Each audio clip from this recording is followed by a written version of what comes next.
একসঙ্গে বাংলাদেশ জাতীয় দলের হয়ে মাঠ মাতাবে সুলিভান ব্রাদার্সের চার ভাই।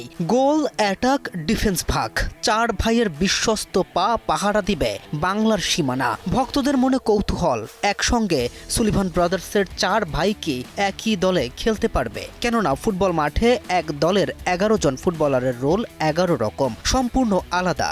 একটা পজিশনের জন্য একজন করে ফুটবলার জায়গা পায়। তাহলে পজিশন বিবেচনায় চার ভাই কি একই দলের হয়ে খেলতে পারে? ফুটবল মাঠের গঠন ও পজিশন কি বলে, চলুন দেখে নেওয়া যাক।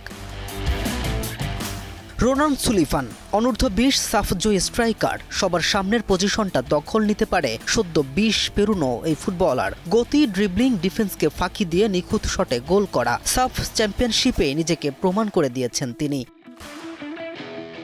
তার ঠিক পেছনে খেলতে পারে তার বড় দুই ভাই কাভান ও কুইন সুলিভান। দুজনেই অ্যাটাকিং মিডফিল্ডার, কুইন উইঙ্গার হিসেবেও খেলার দক্ষতা রাখে। ফলে তারা দুই ভাই হতে পারে রোনানের ঠিক পেছনে রোনানের সবচেয়ে ভালো সহযোগী। আর ডেকলাইন একজন রাইট ব্যাক ডিফেন্ডার, রক্ষণ ভাগে তিনিও দায়িত্ব নিতে পারেন। তাই চার ভাইয়ের একই দলে জুটি বেঁধে খেলার ব্যাপারটা শুধু কাল্পনিক নয়, বাস্তবেও সম্ভব। তবে লাল সবুজ ভক্তদের যে স্বপ্ন চার ভাইকে একসঙ্গে মাঠে দেখা, তা হয়তো একটু জটিল। ইতিমধ্যে কুইন সুলিভান আমেরিকার ফুটবলার হিসেবে নিবন্ধিত, তার দেশে ফেরা অনিশ্চিত।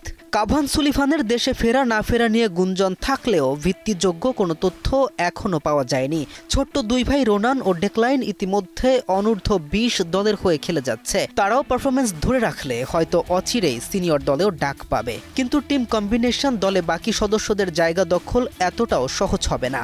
সুমন রেজা, রাকিব হোসেনের জায়গা দখল করে রোনানের জন্য স্ট্রাইকার হিসেবে মাঠে নামাও চ্যালেঞ্জিং। শাহরিয়ার ইমন ও শেখ মুরসালিনদের টোপকে জায়গা করে নিতে হতে পারে কাভান ও কুইনকে। তবে বিশ্বনাথ ঘোষ, সাদ উদ্দিনদের জায়গায় রিপ্লেস হতে পারে ডেকলাইন। যদি চার ভাইয়ের বাকি দুই ভাই দেশে ফিরে আসে, একত্রে জাতীয় দলে খেলার সুযোগ পায়, তাহলে চিত্র বদলে যেতে পারে বাংলাদেশের ফুটবলের। হামজা শমীদদের সাথে সুলিভান ব্রাদার্সের চার ভাই, যা বাংলার ফুটবল ভক্তদের স্বপ্ন। বাকিটা সময়ের অপেক্ষা। K M Rafin, news 24।